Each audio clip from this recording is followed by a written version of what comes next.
कि तोड़ के बंधन अवसादों के, भर लो उन्मुक्त उड़ाने, हंसने के हैं लाख बहाने, कोई माने या ना माने। वाह।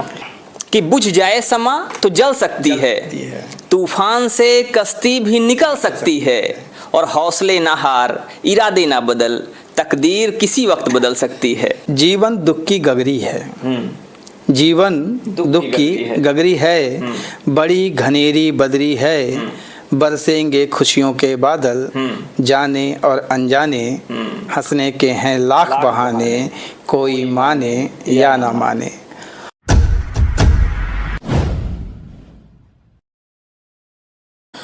होठों तक आई बात को भी निगलना पड़ता है, फौलाद बनने के लिए लोहे को भी पिघलना पड़ता है, और बिना तपे सोना कभी निर्मल नहीं बनता, संसार को रोशन करने के लिए दिए को भी जलना पड़ता है। नमस्कार, मैं हुशु पांडे और आप देख रहे हैं अखंड भारत बुलेटिन। साहित्य यात्रा के इस कार्यक्रम में आज हमारे साथ हैं एक ऐसे कवि, एक ऐसे लेखक जिन्होंने एक लंबी दूरी तय की है, जिन्होंने तप करके सोने जैसा निखार पाया है, और आज वो हमारे साथ में है। इनसे जानने की कोशिश करते हैं कि आखिर इनकी साहित्य यात्रा कहाँ शुरू होती है और इनको किस किस पड़ाव से होकर गुजरना पड़ता है। सर नमस्कार। बहुत बहुत नमस्कार आपको, और आपके माध्यम से सभी दर्शकों को मैं बहुत बहुत नमस्कार करता हूँ। सर अभी अगर देखा जाए हाल ही में लोग हिंदी की बात कर रहे हैं, और थोड़ी समय बाद हिंदी दिवस भी आ रहा है, हिंदी दिवस को लेकर चर्चाएं भी हो रही हैं। आप चूंकि कविता के क्षेत्र में आपने एक लंबा दौर देखा है, एक लंबी यात्रा आपने भी कविता के क्षेत्र में और साहित्य के क्षेत्र में तय की है। अगर आपकी बात करें तो आपकी साहित्यिक यात्रा कहाँ शुरू होती है, और इसमें आपको किन किन परिस्थितियों से अगर गुजरना पड़ता है, क्या क्या चीज़ें आपको देखनी पड़ी इसमें? मैं बस इतना ही आपको कहूँ कि मुझे साहित्यिक यात्रा विरासत में मिली। मेरे पिताजी बड़े अच्छे साहित्यकार स्वर्गीय श्री भरतलाल गुप्त जी, हास्य व्यंग का एक जाना माना नाम थे जी। और हम लोग जब बचपन में घर में थे तो घर में तमाम कवि गोष्ठियाँ होती थी, बड़े बड़े कवियों का घर में आना जाना होता था। वो एक दौर अलग था। उस दौर में हम लोग देखते थे कि गोष्ठियों में भी हर किसी को पढ़ने की इजाज़त नहीं होती थी, और गोष्ठियों में जो रचनाएं सुनाई जाती थी उन रचनाओं का बाकायदे पोस्टमार्टम किया जाता था। इसलिए गोष्ठियों में भी लोग रचनाएं पढ़ने के पहले कई बार उसको मांसते थे, फिर पढ़ते थे। तो वो दौर हम लोगों ने देखा। और जैसे पिताजी की कई कविताएं, लेख या कहानियाँ, कभी कभी उस समय आपकी मनोरमा पत्रिका हुआ करती थी, कादम्बिनी होती थी, और तमाम पत्रिकाएं थी जिसमें उनकी कहानियां या कविताएं छपती थी। तो उसका जो पारितोषिक आता था वो बड़ा आकर्षित करता था। वो मनी आर्डर का ज़माना था, 50 रुपये और 100 रुपये आते थे, तो बड़ा अच्छा लगता था। और कई बार तो ऐसा भी हुआ कि हम लोग कहीं सफ़र में ट्रेन में चल रहे हैं और पिताजी से ही कहीं किसी से बातचीत शुरू हो गई ट्रेन में। उसने कहा कि अच्छा आप लेखक हैं, तो आपने वो वाली कहानी पढ़ी थी? तो मालूम चला कि भाई वो कहानी तो पिताजी की लिखी हुई थी। तो एक मान सम्मान भी लगता था, अच्छा लगता था। तो वो वहाँ से सफ़र हम लोगों का शुरू हुआ। फिर स्कूल की पत्रिकाओं में छपना, लिखना, छपना, और कॉलेज की पत्रिकाओं में धीरे धीरे करते करते ऐसे यात्रा बढ़ते हुए। क्या दौर रहा होगा जब आपने पहली कविता लिखी? और अगर आपके हम शिक्षा की बात करें, शिक्षा कैसे शुरू होती है, कहाँ होती है, और जो पहली आपकी कविता थी उसकी शुरुआत कैसे होती, कैसे मन में विचार आता है कि हमें कविता लिखना चाहिए? कविता देखिए पूरी तरह से व्यक्ति की मनोदशा है। ठीक है, कोई व्यक्ति अगर ये सोचे कि मैं आज 1 घंटे बैठ जाऊं और कविता लिख लूं, ये असंभव सी बात है। उसमें फिर बनावटीपन आता है। कविता तो मनोभाव है, जब उमड़ते हैं तो उमड़ते हैं। आदमी व्यस्त होगा, मनोभाव उमड़े तो कविता लिखी जाएगी। और आदमी व्यस्त नहीं है, दिन भर खाली है, मनोभाव नहीं उमड़ रहे हैं, तो कविता का सृजन नहीं हो सकता। ये मेरा अपना व्यक्तिगत विचार है, और मुझे लगता है इससे लोग सहमत भी होंगे। अच्छा, एक चीज़ कही जाती है कि वियोगी होगा पहला कवि, आह से उपजा होगा ज्ञान, निकल कर आँखों से चुपचाप बही होगी कविता अनजान। इस बात से आप कहाँ तक ताल्लुक़ रखते हैं? नहीं, ये तो बिल्कुल सत्य है, इसमें तो दो राय होने का कोई प्रश्न ही नहीं उठता। मैंने पहले ही कहा ना कि जब तक मनोभाव नहीं आएंगे तब तक हर चीज़ बनावटी लगेगी। ठीक है, जैसे वो ना कागज़ का फूल अगर हो जाए तो वो असली पुष्प की तरह कभी हो नहीं सकता।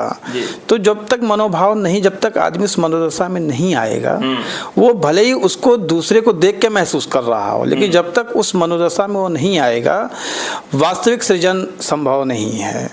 तो कहीं तो जब तक व्यक्ति उस भाव को, उस मनोदशा को महसूस नहीं करेगा, तब तक वास्तविक सृजन संभव नहीं है। और व्यक्ति लिखने की कोशिश भले ही कितना भी कर ले, लेकिन वास्तव में उसका लेख, उसकी लिखी हुई कविताएं दूसरे के मन को, दूसरे के दिल को छू नहीं पाएंगी। सर, पहली कविता जो आपने लिखी, दर्शकों को अगर सुनाना चाहें, वो पहली कविता कौन सी थी आपकी? कविताएं तो अगर मैंने 93 से मैं लिख रहा हूँ, लेकिन वो कुछ बचकानी कविताएं थीं, कुछ ऐसी कविताएं थीं, लेकिन जीवन में मेरे एक दौर ऐसा आया कि जब मैं बड़ा परेशान था, मन उचाट हो गया था और तमाम तरह का संघर्ष जीवन में चल रहा था। और उस समय माताजी का स्वर्गवास हो चुका था और पिताजी भी बीमार अस्वस्थ चल रहे थे।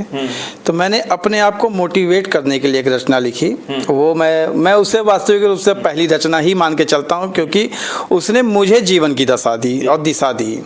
तो मैं सोचता हूँ वो आप लोगों को अगर मैं सुना दूँ तो ज़्यादा बेहतर समझ में आएगा जी। तो उस कविता का शीर्षक था कि हंसने के हैं लाख बहाने।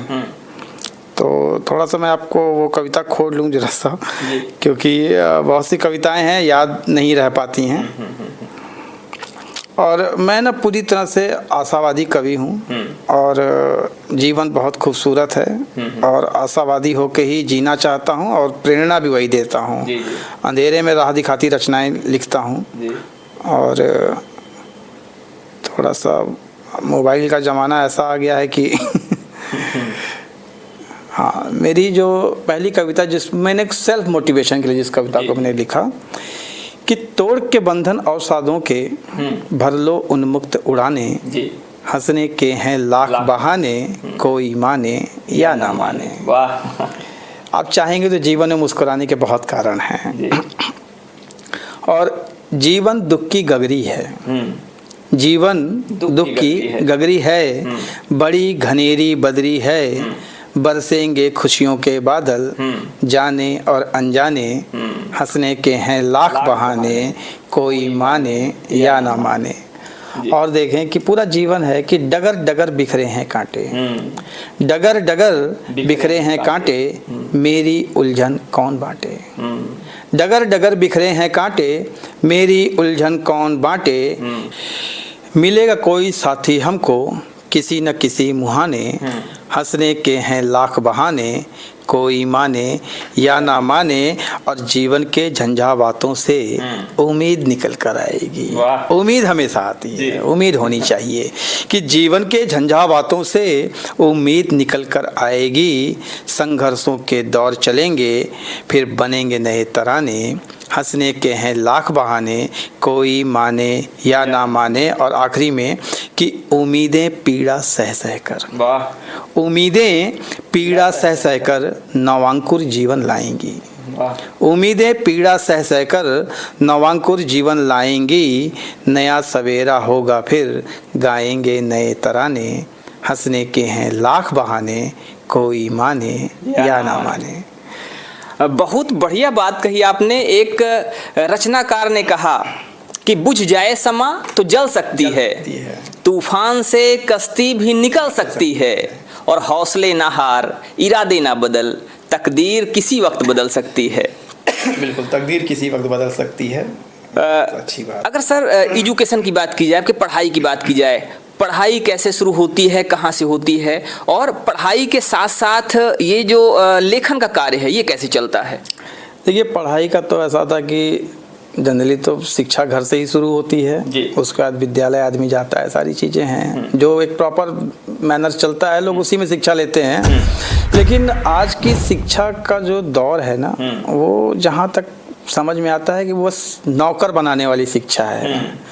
तो उस चीज़ से थोड़ा सा युवाओं को बाहर निकलना होगा। शिक्षा का मतलब ज्ञानार्जन, युवाओं को उस चीज़ से निकलना होगा कि हमको सिर्फ नौकरी परक शिक्षा न लेकर के ज्ञानार्जन करना हो, जिससे कि जीवन को और बेहतर बनाया जा सके। तो मेरी भी शिक्षा कुछ इसी तरह से हुई। पिताजी चूँकि खुद ही अध्यापक थे तो बराबर इस चीज़ को सिखाते और समझाते भी थे कि जीवन जीने का ज्ञान अलग है और किताब का ज्ञान अलग है, तो दोनों ही जीवन में ज़रूरी है, इसलिए दोनों को लेते चलो। तो हम लोगों की शिक्षा इस तरह से हुई। इंटर के बाद फिर बीएससी में एडमिशन लिया, बीएससी किया, उस समय तमाम कॉलेज वॉलेज में लगे रहे। प्रारंभिक शिक्षा की बात करें सर, देखा ये जा रहा था चूंकि आप उस दौर के हैं जब 70s और 80s की बातें चूंकि होती हैं, तो उस टाइम पे ज़्यादातर लोग प्रारंभिक शिक्षा गांव से प्राप्त करते थे या तो जो प्राइमरी स्कूल्स होते हैं वहाँ से प्राप्त करते थे। हिंदी मीडियम शिक्षाएं ज़्यादा होती थी, जैसे आज का दौर है तो इंग्लिश मीडियम का दौर है। तो आपकी शिक्षा कहाँ से हुई और आप उस समय की शिक्षा और आज की शिक्षा को अगर जब कंपेयर करते हैं क्या डिफरेंस पाते हैं?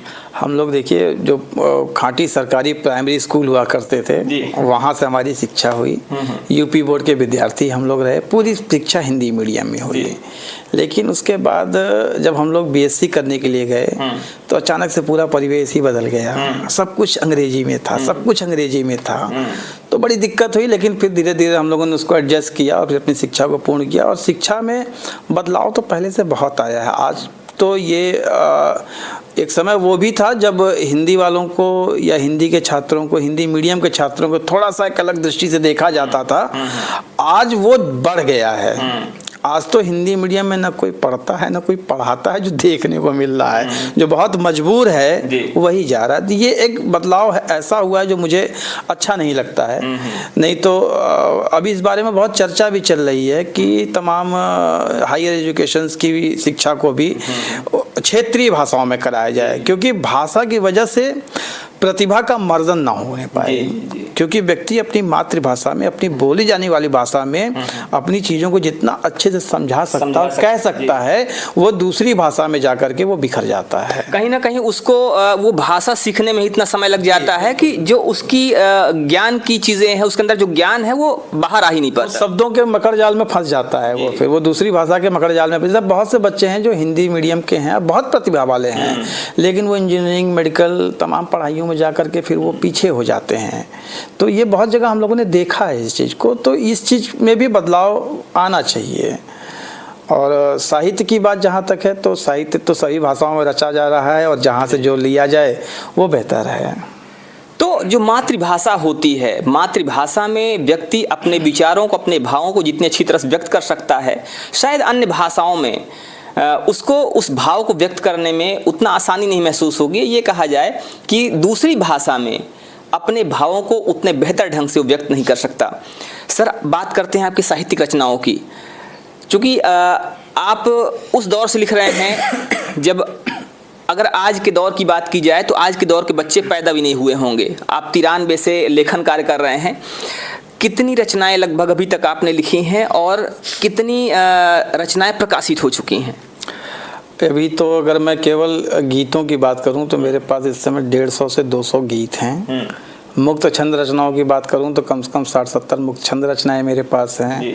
कुछ गज़ल, कुछ नवगीत भी मैंने लिखे हैं। अब वो कितनी गज़ल की कसौटी पे हैं या कितनी नवगीत की कसौटी पे हैं, ये बात की बात है, क्योंकि उसके जब पारखी मिलेंगे तो परखेंगे। कई लोगों ने परखा भी है वो अपनी। और फिर मैं गद्य लेखन भी करता हूँ, समीक्षाएँ, कई पुस्तकों की मैंने समीक्षाएँ भी की हैं और निबंध लेखन भी किया है। और कई पत्र पत्रिकाओं में मैं छपता भी रहता हूँ, जैसे कवितांबरा है या फिर आपका भोपाल से एक पत्रिका छपी थी, नाम विस्मृत मुझे हो रहा है। और पत्रिकाओं की बात करें तो जैसे कविता शतक मुंबई, नेपथ्य भोपाल से, और रेलवे की एक पत्रिका छपती है बरेका दर्पण, कवितांबरा, अंतर्नाद, कई पत्रिकाओं में कविताएं प्रकाशित हो चुकी हैं। और साझा संकलनों में अभी मेरे खुद के कार्यकारी संपादक के रूप में मैंने अभी एक लघु कथा संग्रह का संपादन किया, वो आई। उसके बाद नई सदी के स्वर और ऐसे बहुत से साझा कजली साहित्य का इतिहास और कई जगहों पे रचनाएं मतलब आ चुकी हैं अभी तक। और अभी अपनी 2 पुस्तकें प्रोसेस में भी हैं, जिसमें से एक हमारा गीत संग्रह है जिसका शीर्षक ही मैंने दिया है हंसने के हैं लाख बहाने।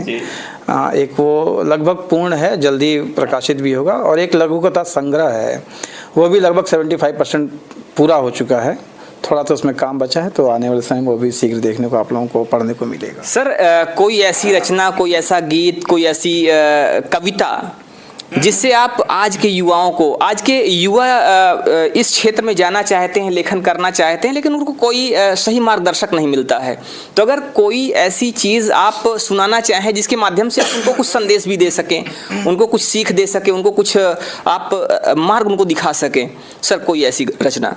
जरूर जरूर। मैं तो आजकल देख रहा हूँ कि युवा बड़ा परेशान है, बड़ी जिम्मेदारी है उसके ऊपर। और सबसे बड़ी समस्या क्या है कि जैसे ही एक उम्र होती है ना, 18 साल 20 साल, उसे अपना शहर छोड़ना पड़ता है। ये बड़ी विडम्बना है, चाहे वो पढ़ाई के लिए हो, चाहे वो नौकरी के लिए, वो अपना शहर छोड़ के कहीं और जाके बस जा रहा है। फिर उसे अपना गांव याद आता है, अपना शहर याद आता है, अपनी चीज़ें याद आती हैं। तो ईश्वर की दया से मेरे साथ ऐसा नहीं रहा, क्योंकि मैं बनारस में ही पैदा हुआ, बनारस में ही शिक्षा, बनारस में ही नौकरी हो गई मेरी। तो मैंने मैं रवीश कुमार जी की एक किताब थी, इश्क में शहर हो जाना, मैंने उसको जब पढ़ा तो उस किताब को पढ़ने के बाद मेरे जहन में तुरंत एक रचना आई, मैंने तुरंत उसको नोट डाउन किया और मैं वो रचना सुनाना चाहता हूँ कि देखिए, आप जहाँ रहिए, जिस भी शहर में रहिए, उस शहर का हो जाइए, तब तो आनंद है। मैं ये नहीं कहता कि आप अपना शहर भूल जाइए, लेकिन जिस शहर में हैं उस शहर के भी आप हो जाइए। इस पे एक मेरी रचना है कि शहर में जिएं, शहर में खो जाएं, शहर में जिएं, शहर में खो जाएं, चलो हम अपना शहर हो जाएं। वाह! कि वो आबो हवा, वो मौसम बहारें, वो आबो हवा, वो मौसम बहारें, वो पानी कहानी शहर के नज़ारे, नसीहत शहर की, नज़रिया शहर का, नसीहत शहर की, नज़रिया शहर का, शहर की ज़मीन, वो शहर के सितारे, समझें शहर को बताएं, चलो हम अपना शहर हो जाएं। और गलियों में कुछ का गज़ल बन निकलना, गलियों में कुछ का गज़ल बन निकलना, सड़कों पर आते शहर में बदलना, गलियों में कुछ का गज़ल बन निकलना, सड़कों पर आते शहर में बदलना, वो इश्क शहर का सुकून अपनेपन का, वो इश्क शहर का सुकून अपनेपन का, वो मध्यम मध्यम शहर सा ही ढलना, जरा अपने दिल में शहर को बसाएं, चलो हम अपना शहर हो जाएं। और देखें क्या सुकून मिलता है कि अंधेरी रातों में पुल से गुजरना। वाह! जब हम कहीं दूर जाते हैं और अपने शहर में वापस लौटते हैं, जहां हम 10 साल 20 साल 25 साल या बचपन से रह रहे हैं, कि अंधेरी रातों में पुल से गुजरना, सूनी सी सड़कों का संग में मचलना, अंधेरी रातों में पुल से गुजरना, सूनी सी सड़कों का संग में मचलना, वो फुटपाथ पर सोई लंबी कतारें, उन सब के संग बेझिझक होके चलना, थोड़ा सा विश्वास मन में जगाएं, चलो हम अपना शहर हो जाएं। और आखिरी में देखें कि इतिहास के कुछ पन्नों को खोलें, इतिहास के कुछ पन्नों को खोलें, भीतर अपने शहर को टटोलें। हम कितना शहर को जी रहे हैं कि इतिहास के कुछ पन्नों को खोलें, भीतर अपने शहर को टटोलें, खोया जो हमने शहर ने भी खोया, खोया जो हमने शहर ने भी खोया, जो खोया है उसको फिर से संजोलें, अपने शहर की रुबाई हो जाएं, चलो हम अपना शहर हो जाएं, शहर में जिएं, शहर में खो जाएं, चलो हम अपना शहर हो जाएं। तो बड़ी खूबसूरत बात है, चलो हम अपना शहर हो जाएं। इस कविता में अपने इतिहास को भी टटोलने की बात की गई है, कहीं ना कहीं उस शहर को भी अपने आप में बसाने की, उस शहर में बस जाने की, उस शहर में खो जाने की बात भी की गई है, और कहीं ना कहीं ये कहा जाए कि पुरानी यादों को सजोने की बात भी इस कविता में है। सर जाते जाते, या ये कहा जाए कि इस साहित्यिक यात्रा के अंतिम दौर में क्या संदेश देना चाहेंगे युवाओं को? संदेश बस युवाओं को यही है कि बंटो मत कहीं से भी, ज्ञानार्जन करिए। शिक्षा डिग्री ज़रूरी है नौकरी के लिए, आगे के करियर के लिए बहुत ज़रूरी है, लेकिन ज्ञानार्जन बहुत ज़रूरी है। मैंने अच्छे अच्छे लोगों को देखा और सुना और पढ़ा कि अंततः लोग यही कहते हैं कि ज़िंदगी में सुकून चाहिए। बिल्कुल। तो सुकून के लिए जब तक सच्चा ज्ञान नहीं होगा, सुकून मिल पाना बड़ा दुष्कर है आज की स्थिति में। तो डिग्री लीजिए, पढ़ाई कीजिए, सब कुछ अपनी जगह है, लेकिन वास्तविक ज्ञान जो आपको सुकून दे, जीवन की राह दिखाए, उस पे आप ज़रूर अमल करिए और अपनी भाषा, अपनी मातृभाषा को ज़रूर वरीयता दीजिए। क्योंकि मुझे एक कवि की बड़ी अच्छी लाइन याद आती है कि हिंदी भाषा के अक्षर हम आपका वंदन करते हैं। वाह। हिंदी भाषा के अक्षर हम आपका वंदन करते हैं, आपके वंदन द्वारा ही हम राष्ट्र का वंदन करते हैं। वाह, वाह। तो अपनी मातृभाषा का आप सम्मान करेंगे, आप अपने देश का सम्मान करेंगे। एक अंतिम बात सर, चूंकि आपने हिंदी की बात की, आज के दौर में देखा ही जा रहा है कि अंग्रेजी भाषा की अंधी दौड़ चल रही है। हम साल भर में एक बार हिंदी दिवस मनाते हैं या हिंदी सप्ताह मनाते हैं, उसके बाद फिर से अंग्रेजियत में खो जाते हैं। क्या कहना चाहेंगे सर उन लोगों के लिए जो साल भर में एक बार हिंदी की बात करके और पूरे साल इंग्लिश बात करते हैं? वो अगर कोई भी काम करना होता है, यहाँ तक कि बैंक में जाते हैं तो भी अंग्रेजी में फॉर्म भरते हैं, जबकि वहाँ पर लिखा होता है कि हिंदी का ज़्यादा से ज़्यादा प्रयोग करें। उसको पढ़ भी लेते हैं और पढ़ने के बाद फिर से खो जाते हैं अंग्रेजियत में। क्या कहेंगे इस पर? नहीं, ये तो देखिए एक ना बड़ी टेक्निकल समस्या है इस चीज़ को लेकर के। तमाम सरकारी दस्तावेज या कुछ ऐसे प्रपत्र हैं जो कि अगर शुद्ध हिंदी में बना दिए जाए तो बहुत लोगों को समझ में ही नहीं आएंगे। तो वो एक मजबूरी भी है, इसलिए एक मुहिम भी चलाई गई थी और आज भी लोग कहते हैं कि आप पत्र किसी भी भाषा में लिखिए, अंग्रेजी में लिखिए, लेकिन अपना हस्ताक्षर हिंदी में कीजिए। इसका मकसद सिर्फ इतनी था कि अपनी मातृभाषा को आप सम्मान दीजिए, तो उस चीज़ का निर्वहन करना है। बाकी अगर हम ये कहें कि सभी जगह से अंग्रेजी हटा के हिंदी को स्थापित कर दिया जाए तो बड़ा दुष्कर कार्य और तमाम समस्याएं भी उत्पन्न हो जाएंगी। क्योंकि जब लोग लोहपतगामिनी, ट्रेन की जगह लोहपतगामिनी कहने लगेंगे तो थोड़ी स्थिति अलग हो जाएगी। तो मैं उसके भी बहुत पक्षधर में नहीं हूँ, लेकिन हाँ ठीक है, अपनी भाषा का सम्मान करना चाहिए, उसको महत्व देना चाहिए। और भाषा के नाम पे जो तमाम विवाद लोग करते हैं ये बिल्कुल अनुचित है। अपनी भाषा का सम्मान, इसका अर्थ ये नहीं कि हम दूसरे की भाषा का अपमान करें। इस बात को हमेशा जहन में रखना होगा। हर भाषा कुछ न कुछ सिखाती है, कुछ न कुछ देती है। सम्मान सभी का हो, अपनी मातृभाषा का सम्मान पूरी तरह से करना चाहिए। तो हमें अपनी मातृभाषा का सम्मान करना चाहिए, लेकिन किसी और की भाषा का अपमान भी नहीं करना चाहिए। दूसरी चीज़ सर ने ये कही कि हर जगह हिंदी लागू कर पाना संभव नहीं है, क्योंकि बहुत सारी टेक्निकल प्रॉब्लम्स हो जाएंगी। अगर हम ट्रेन को लोहपतगामिनी कहना शुरू कर देंगे तो हो सकता है कि बहुत सारे लोगों को बोलने में दिक्कत हो और बहुत सारे लोगों को समझने में दिक्कत हो जाए। बात सिर्फ एक शब्द की नहीं है, बहुत सारे ऐसे शब्द हैं जिनको हिंदी में प्रयोग कर पाना संभव नहीं होगा।